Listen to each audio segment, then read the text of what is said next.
Assalamualaikum warahmatullahi wabarakatuh. Perkenalkan, nama saya Dian Paramasuci dari kelompok 3. Di sini saya akan menjelaskan mengenai sistem akuntansi pemerintah pusat atau disingkat dengan SAPP. Ruang lingkup SAPP adalah pemerintah pusat, dalam hal ini lembaga tinggi negara dan lembaga eksekutif, serta Pemda yang mendapatkan dana dari APBN terkait dana dekonsentrasi dan tugas pembantuan, sehingga tidak dapat diterapkan untuk lingkungan Pemda atau lembaga keuangan negara. Tujuan dari SAPP yang pertama adalah menjaga aset pemerintah pusat dan instansi-instansinya melalui pencatatan, pemrosesan, dan pelaporan transaksi keuangan yang konsisten sesuai dengan standar dan praktik akuntansi yang diterima secara umum.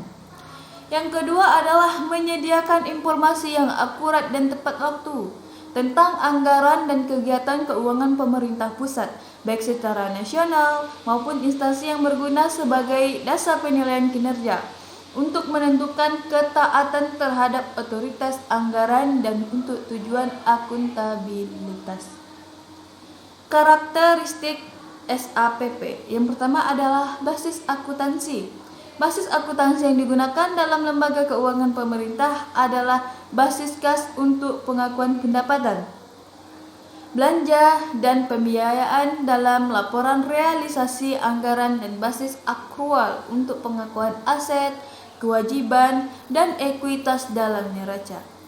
Yang kedua ada sistem pembukuan berpasangan. Sistem pembukuan berpasangan didasarkan atas persamaan dasar akuntansi, yaitu aset sama dengan kewajiban ditambah ekuitas dana. Setiap transaksi dibukukan dengan mendebit sebuah perkiraan dan mengkredit perkiraan yang terkait. Yang ketiga adalah desentralisasi pelaksanaan akuntansi.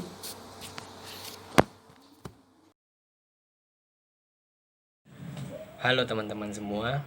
Baiklah, selanjutnya saya Diki Pratama akan menjelaskan tentang kerangka umum sistem akuntansi pemerintah pusat. Sistem akuntansi pemerintah pusat terdiri dari dua subsistem. Yang pertama yaitu sistem akuntansi bendahara umum negara atau singkat dengan SABUN, dan sistem akuntansi instansi atau SAI.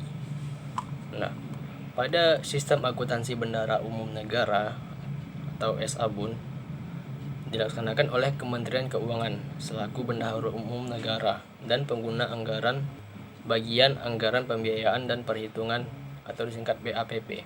Sistem akuntansi bendahara umum negara terdiri dari beberapa subsistem. Yang pertama, sistem akuntansi pusat atau disingkat dengan SIAP, yang terdiri dari sistem akuntansi kas umum negara atau disingkat SAKUN, dan sistem akuntansi umum atau disingkat SAU. Yang kedua yaitu sistem akuntansi utang pemerintah dan hibah atau disingkat SAUP dan H. Yang ketiga sistem akuntansi investasi pemerintah atau disingkat SAIP. Yang keempat sistem akuntansi penerusan pinjaman atau disingkat SAPP. Yang kelima sistem akuntansi transfer ke daerah atau disingkat SATD. Yang keenam, sistem akuntansi bagian anggaran pembiayaan dan perhitungan atau SABAPP. Yang ketujuh, sistem akuntansi transaksi khusus. Dan yang kedelapan yaitu sistem akuntansi badan lainnya atau SABL. Nah, itulah subsistem pada sistem akuntansi bendahara umum negara. Selanjutnya itu sistem akuntansi instansi atau SAI. Sistem akuntansi instansi atau SAI dilaksanakan oleh Kementerian Negara atau lembaga, mencakup serangkaian prosedur manual maupun terkomputerisasi, mulai dari pengumpulan data, pencatatan, pengikhtisaran, sampai dengan pelaporan posisi keuangan dan operasi keuangan pada Kementerian Negara atau lembaga. Baiklah, perkenalkan saya Enggar Nidianingrum. Di sini saya akan menjelaskan tentang prosedur akuntansi sistem akuntansi pusat atau SIAP di KPPN. Prosedur akuntansi sistem akuntansi pusat atau SIAP di KPPN. KPPN atau Kantor Pelayanan dan Perbendaharaan Negara adalah suatu instansi vertikal di bawah dan bertanggung jawab langsung kepada Kepala Kanwil DJPBN. Baiklah, di sini saya akan menjelaskan prosedur akuntansi Sistem Akuntansi Pusat atau SIAP di KPPN. Yang pertama itu menerima dan melaksanakan dokumen sumber. Dan yang kedua, melakukan perekaman dokumen sumber, verifikasi, posting, dan pelaporan keuangan untuk transaksi anggaran dan non-anggaran. Yang ketiga, mencetak laporan keuangan, SAKUN, dan SAU tingkat KPPN. Yang keempat, melakukan rekonsiliasi laporan keuangan, SAU, dengan satuan kerja atau UAK-PA. Yang kelima, pengiriman data dan laporan keuangan. Melanjutkan penjelasan dari teman saya, yaitu tentang tujuan dan fungsi sistem akuntansi pemerintah daerah. Yang pertama, akuntabilitas. Sistem akuntansi pemerintah mampu memberikan informasi keuangan yang lengkap, cermat, dalam bentuk dan waktu yang tepat, yang berguna bagi pihak yang bertanggung jawab, yang berkaitan dengan operasi unit-unit pemerintah. Yang kedua, manajerial. Akuntansi pemerintah mampu memberikan informasi keuangan yang diperlukan untuk perencanaan, penganggaran, pelaksanaan, pemantauan, pengendalian anggaran, perumusan kebijakan dan pengambilan keputusan, serta penilaian kinerja pemerintah. Yang ketiga, pengawasan. Akuntansi pemerintah harus memungkinkan terselenggaranya pemeriksaan oleh aparat pengawasan fungsional secara efektif dan efisien.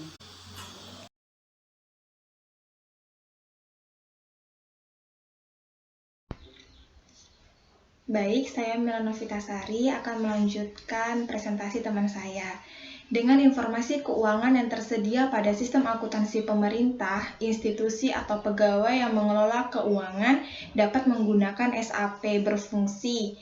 Yang pertama, untuk menjaga aset KLPD melalui pencatatan, pemrosesan, dan pelaporan keuangan yang konsisten sesuai dengan standar dan praktek akuntansi yang diterima umum.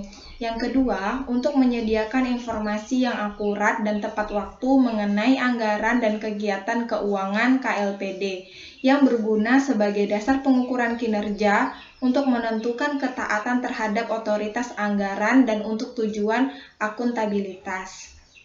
Yang ketiga, untuk menyediakan informasi yang dapat dipercaya tentang posisi keuangan KLPD secara keseluruhan. Dan yang terakhir, untuk menyediakan informasi keuangan yang berguna untuk perencanaan, pengelolaan, dan pengendalian kegiatan dan keuangan KLPD secara efisien.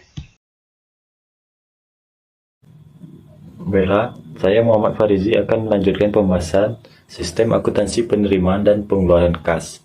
Yang pertama, sistem akuntansi penerimaan kas adalah serangkaian proses mulai pencatatan, penggolongan, dan peringkasan transaksi atau kejadian keuangan, serta laporan keuangan dalam rangka pertanggungjawaban pelaksanaan APBD yang berkenaan dengan penerimaan kas pada SKPD atau pada SKPKD yang dapat dilaksanakan secara manual maupun otomatis berbasis komputer.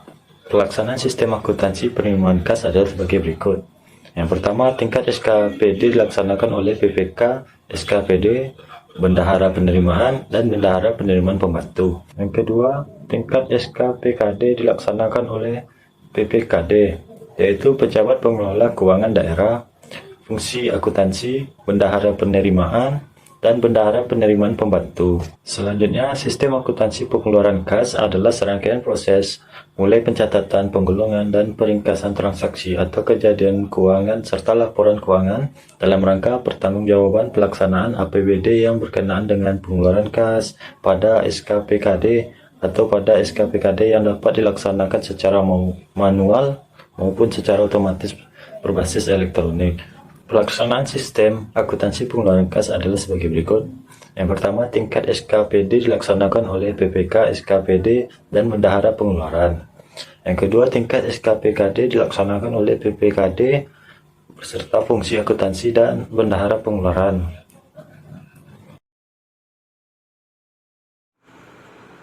Saya Nurhayan Dewinta Menalu akan melanjutkan materi kita, yaitu mengenai Sistem akuntansi selain kas. Akuntansi selain kas merupakan serangkaian proses melalui pencatatan, penggolongan, dan pelukasan transaksi atau kejadian keuangan serta pelaporan keuangan dalam rangka pertanggungjawaban pelaksanaan APBD yang berkenaan dengan transaksi atau kejadian keuangan selain kas pada SKPD atau pada SKPKD yang dapat dilaksanakan secara manual maupun terkomputerisasi. Prosedur akuntansi selain kas meliputi transaksi atau kejadian yang pertama, pengesahan pertanggungjawaban atau SPJ, pengeluaran dana yang merupakan pengesahan atas pengeluaran atau belanja melalui mekanisme uang persediaan atau ganti uang atau tambahan. 2. Koleksi kesalahan pencatatan yang merupakan koleksi terhadap kesalahan dalam membuat jurnal yang telah diposting ke buku besar. 3. Penerimaan hibah selain kas merupakan penerimaan sumber ekonomi non-kas yang bukan merupakan pelaksanaan APBD, tetapi mengandung konsekuensi ekonomi pemerintah daerah. 4. Pembelian secara kredit yang merupakan transaksi pembelian aset tetap yang pembayarannya dilakukan di masa yang akan datang. 5. Retro pembelian kredit yang merupakan pengembalian aset tetap atau barang milik daerah tanpa konsekuensi kas yang merupakan pemindahantanganan aset tetap kepada pihak ketiga karena suatu hal tanpa ada pengganti berupa kas.